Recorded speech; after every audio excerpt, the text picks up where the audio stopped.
Shalom jemaat yang dikasih Tuhan, kita akan memulai ibadah kita pada malam hari ini. Mari sama-sama saya ajak kita untuk berdoa. Bapa dalam surga, terima kasih Tuhan buat perkenanan Tuhan atas kami, sehingga kami Tuhan boleh dapat beribadah pada malam hari ini Tuhan. Sucikan hati kami, pikiran kami Tuhan, hingga kami boleh layak Tuhan untuk menaikkan setiap puji-pujian kami Tuhan di hadapan-Mu Tuhan. Terima kasih Tuhan Yesus, kami siap untuk memulai ibadah kami malam hari ini. Hanya di dalam nama Yesus Kristus kami sudah berdoa. Haleluya. Amin.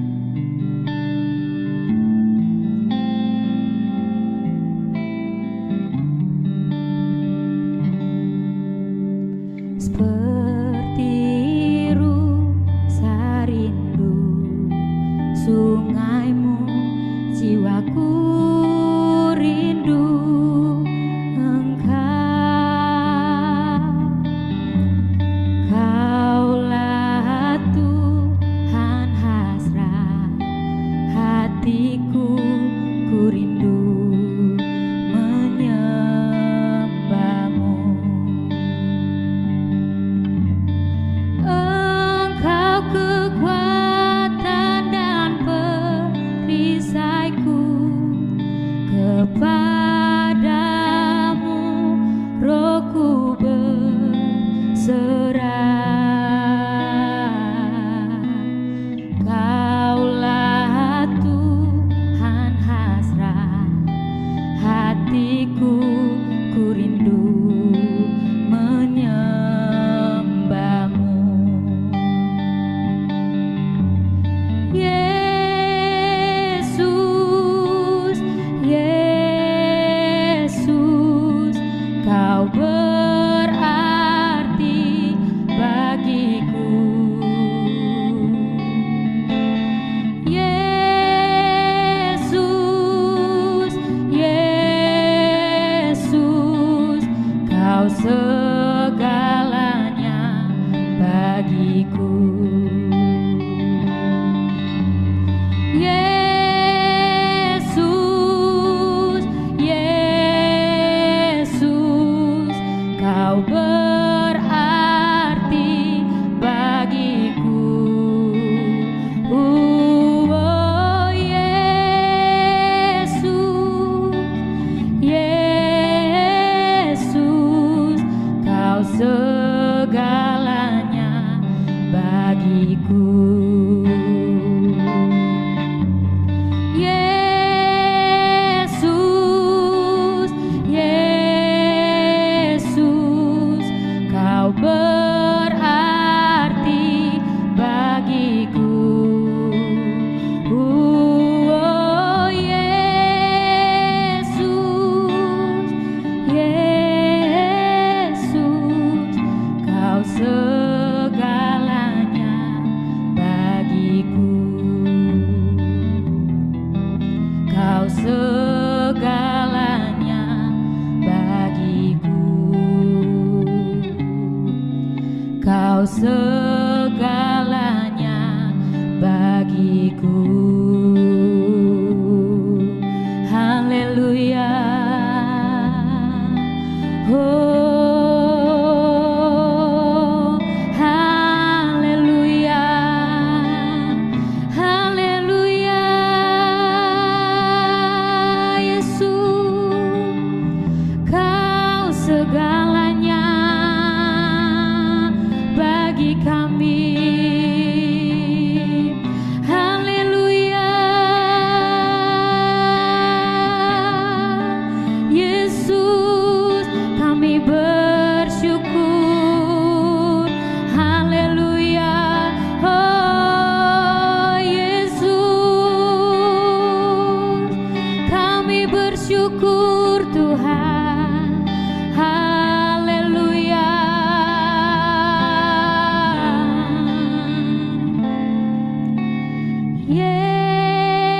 Yesus, Yesus, Kau berarti bagiku. Oh Yesus,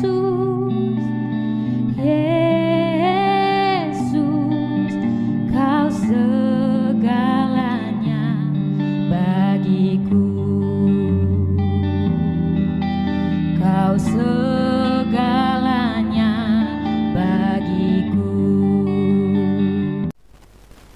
Mari kita berdoa sebelum kita mendengarkan kebenaran firman Tuhan.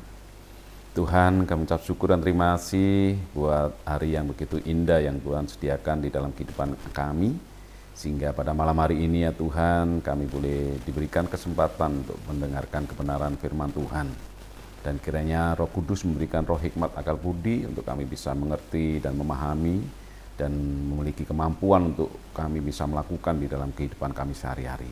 Terima kasih ya Tuhan, hanya di dalam nama Tuhan Yesus Kristus kami sudah berdoa dan mengucap syukur. Haleluya. Amin. Bapak, Ibu, dan Saudara yang dikasihi oleh Tuhan, firman Tuhan pada malam hari ini saya beri judul Berhasil dan Beruntung.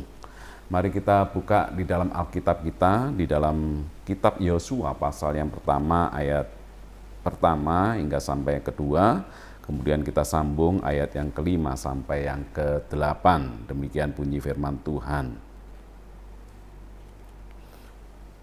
Sesudah Musa hamba Tuhan itu mati, berfirmanlah Tuhan kepada Yosua bin Nun, abdi Musa itu demikian.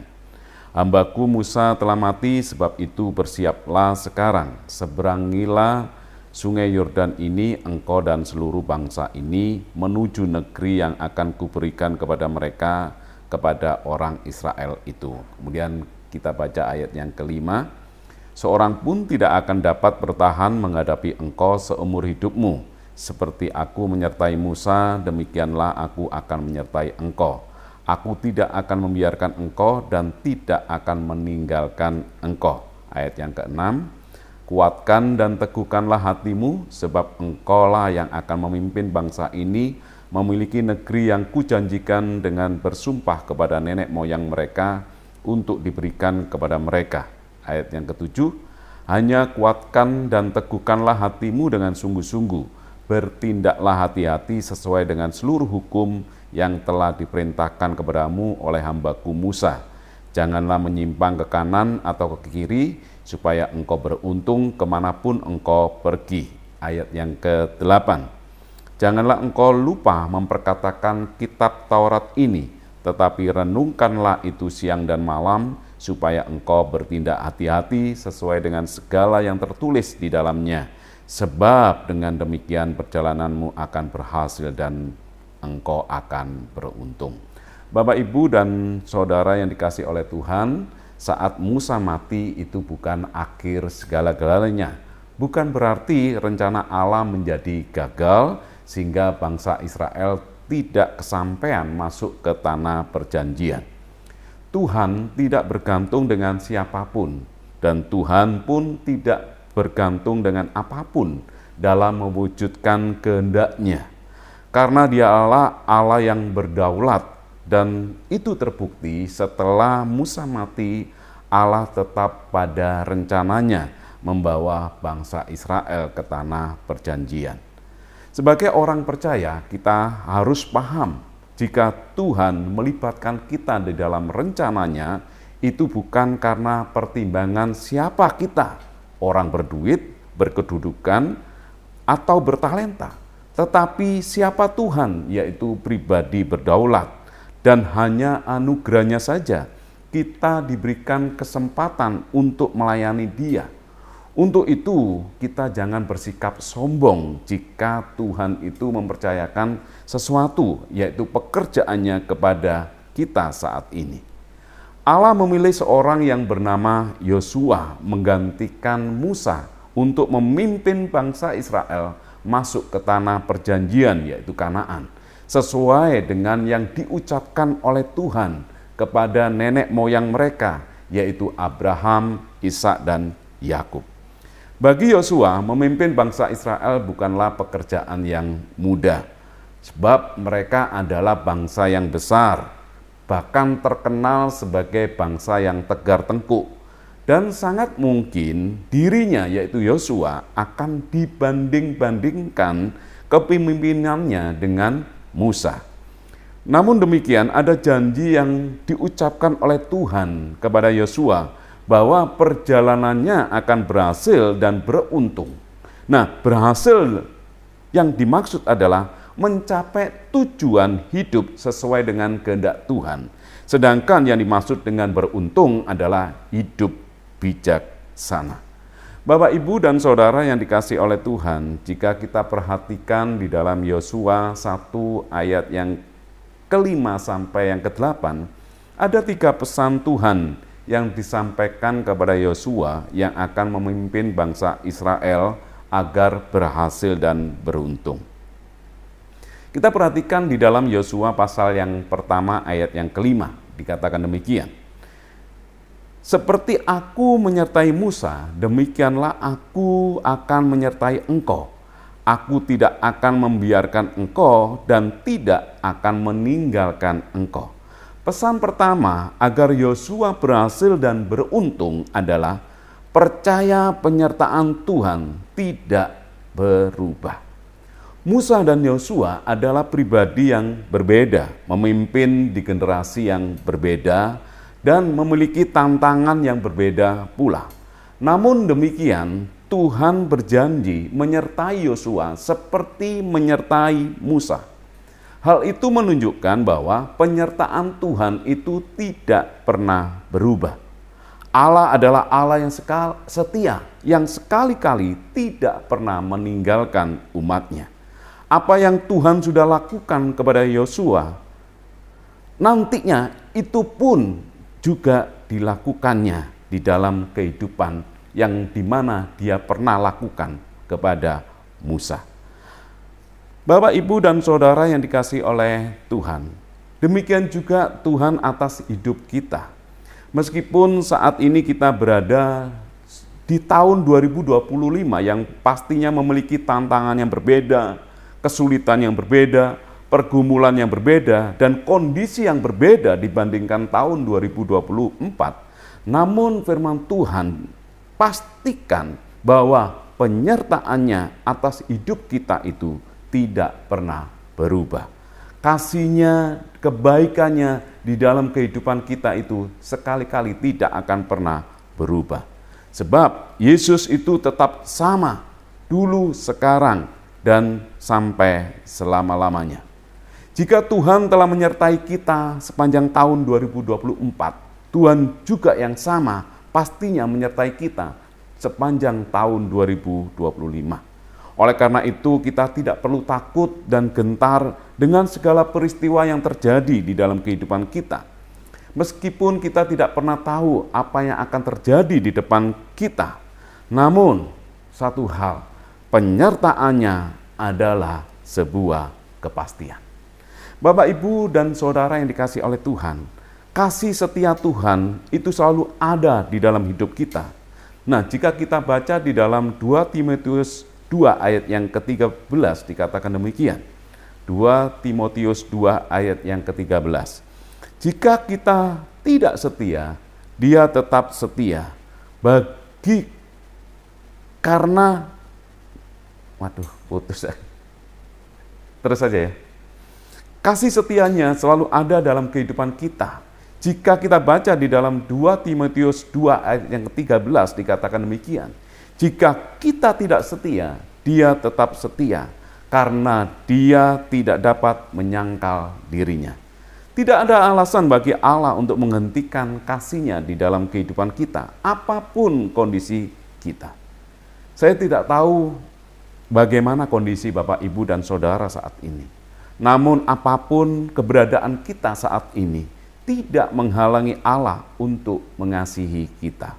Mungkin saat ini kita telah jauh, kecewa, marah kepada Allah. Marilah kita berbalik kepada Allah yang setia di dalam kehidupan kita. Bapak, Ibu, dan Saudara yang dikasihi oleh Tuhan, pesan kedua agar Yosua berhasil dan beruntung adalah kuat dan teguhkan hati. Jika kita baca di dalam Yosua pasal yang pertama, ayat yang ke-6, kemudian 7 dan 9, dikatakan demikian. Yosua pasal pertama ayat yang ke-6, kuatkan dan teguhkanlah hatimu sebab engkaulah yang akan memimpin bangsa ini, memiliki negeri yang kujanjikan dengan bersumpah kepada nenek moyang mereka untuk diberikan kepada mereka. Ayat yang ke-7, hanya kuatkan dan teguhkanlah hatimu dengan sungguh-sungguh, Bertindaklah hati-hati sesuai dengan seluruh hukum yang telah diperintahkan kepadamu oleh hambaku Musa. Janganlah menyimpang ke kanan atau ke kiri, supaya engkau beruntung kemanapun engkau pergi. Kemudian kita baca ayat yang ke-9. Bukankah telah kuperintahkan kepadamu, kuatkan dan teguhkanlah hatimu, janganlah kecut dan tawar hati, sebab Tuhan Allahmu menyertai engkau kemanapun engkau pergi.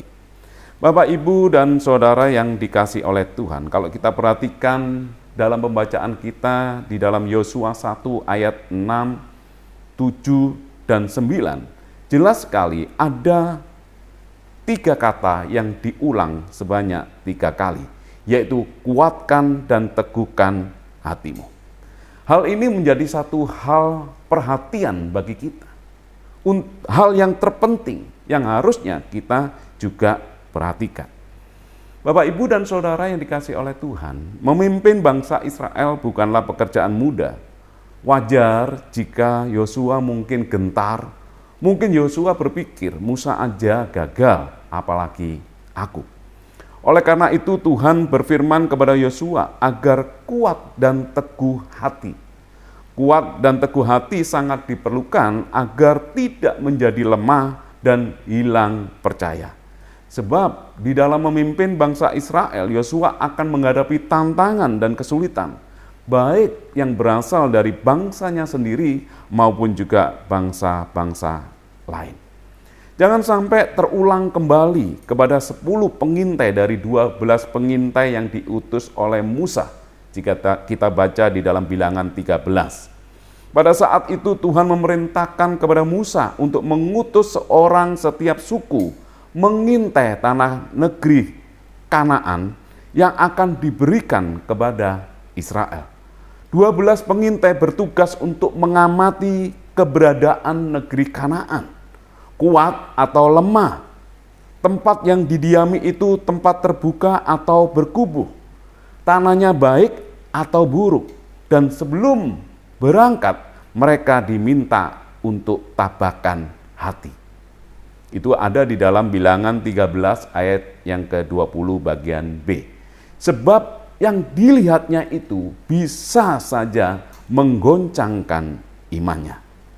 Bapak, Ibu, dan Saudara yang dikasih oleh Tuhan, namun setelah 40 hari mereka melaporkan apa yang dilihat oleh 12 pengintai ini. Dan juga yang dikatakan oleh 10 pengintai.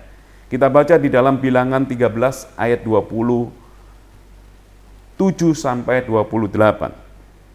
Dikatakan demikian, kami sudah masuk ke negeri kemana kau suruh kami, dan memang negeri itu berlimpah-limpah susu dan madunya, dan inilah hasilnya. Hanya bangsa yang diam di negeri itu kuat-kuat, dan kota-kotanya berkubu dan sangat besar. Juga keturunan Enak telah kami lihat di sana. Kita tidak dapat menyerang dan mengalahkan mereka karena mereka lebih kuat. Ke-10 pengintai, hatinya merasa kecut, lemah, dan terguncang dengan apa yang dilihatnya. Ke-10 pengintai berkata demikian oleh karena tidak memiliki kekuatan dan keteguhan hati. Hati yang kuat dan teguh, sehingga apa yang dilihatnya itu akhirnya menggoncangkan imannya. Hanya Yosua dan Kaleb yang memiliki hati yang kuat dan teguh.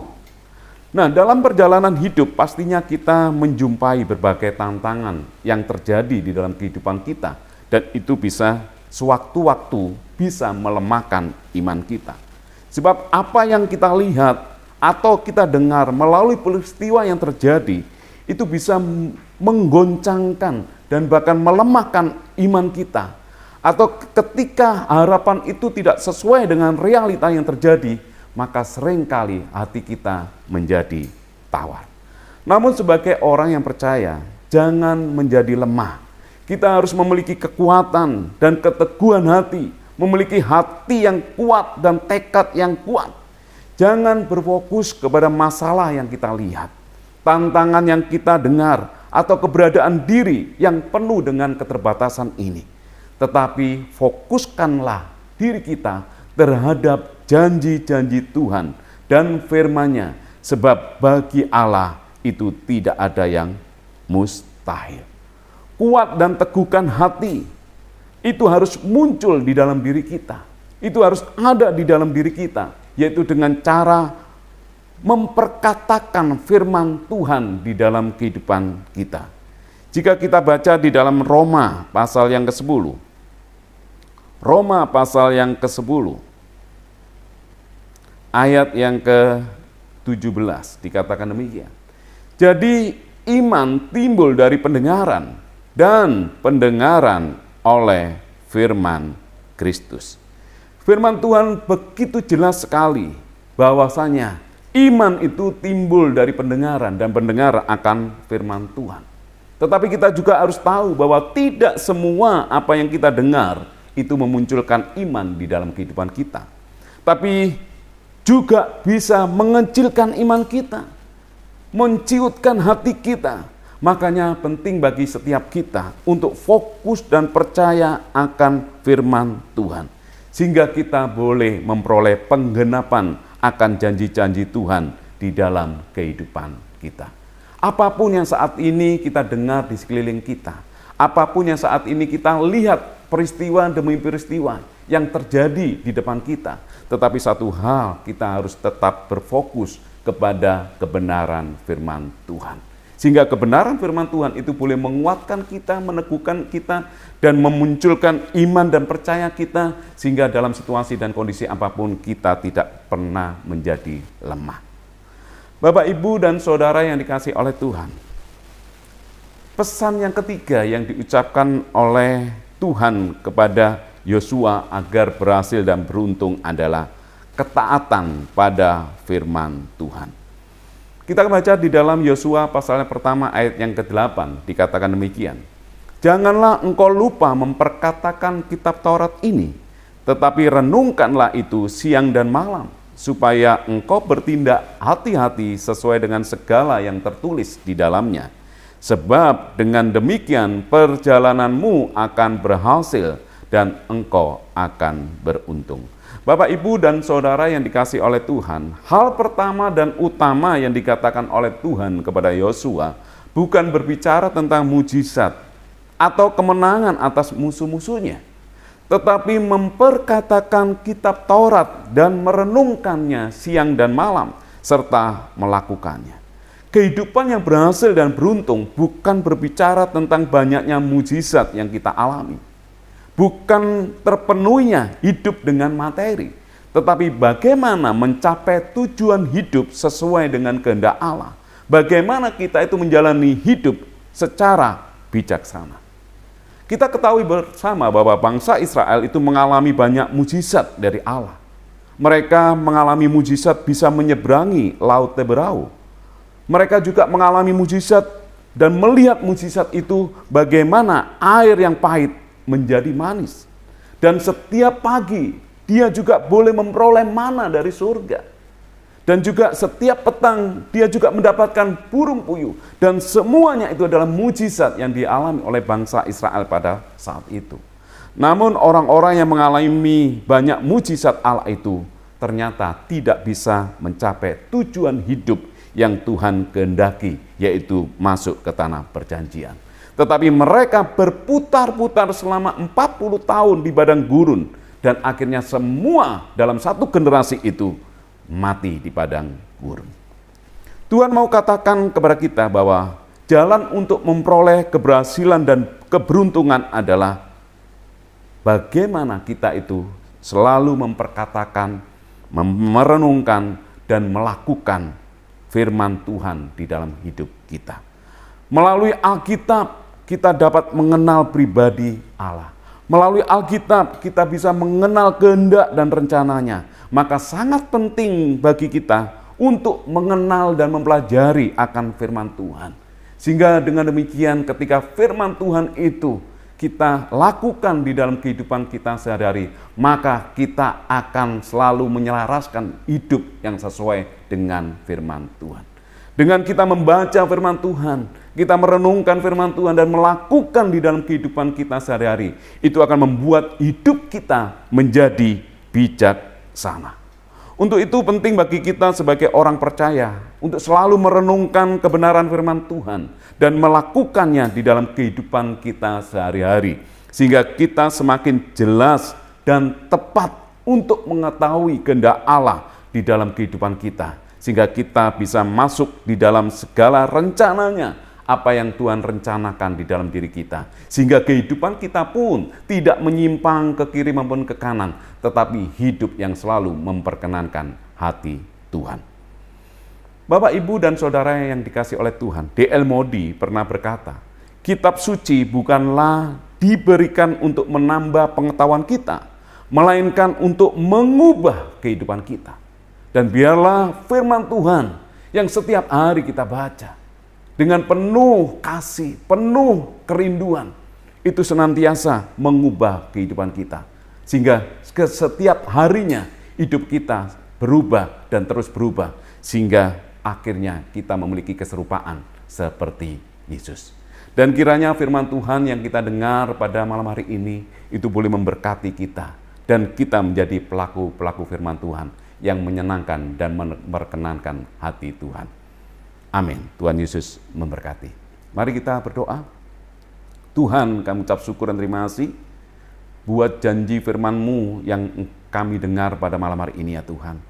Bahwa dalam segala situasi dan kondisi yang saat ini terjadi dalam diri kami percaya Tuhan bahwa penyertaan-Mu itu tidak akan pernah berubah. Ajar diri kami ya Tuhan untuk kami memiliki hati yang kuat dan teguh. Sehingga dalam situasi yang Engkau izinkan terjadi dalam diri kami yang mungkin aja itu tidak menyenangkan, kami tetap memiliki kekuatan dan keteguhan hati. Karena kami tidak berfokus dengan masalah yang terjadi, peristiwa yang terjadi, tetapi kami hanya berfokus ya Tuhan akan kebenaran firman Tuhan. Sehingga di dalam diri kami senantiasa muncul iman untuk senantiasa kuat di dalam Engkau. Dan biarlah Tuhan tanamkan kebenaran firman-Mu di dalam diri kami, sehingga kami bukan hanya sebagai pendengar, tetapi kami boleh melakukan firman-Mu di dalam diri kami. Sehingga seluruh hal yang Engkau rencanakan itu Tuhan, boleh tergenapi di dalam diri kami. Sehingga kami boleh hidup sesuai dengan kebenaran firman Tuhan. Sehingga kami boleh hidup sebagai orang yang bijaksana ketika kami ya Tuhan, mampu membaca firman Tuhan, merenungkan firman Tuhan, dan melakukan di dalam kehidupan kami sehari-hari. Tanamkan kebenaran firman-Mu dalam kehidupan kami, sehingga kami boleh menjadi pelaku-pelaku firman-Mu yang boleh menyenangkan dan memperkenankan hati Tuhan. Hanya di dalam nama Tuhan Yesus Kristus, kami sudah berdoa dan mengucap syukur. Haleluya. Amin.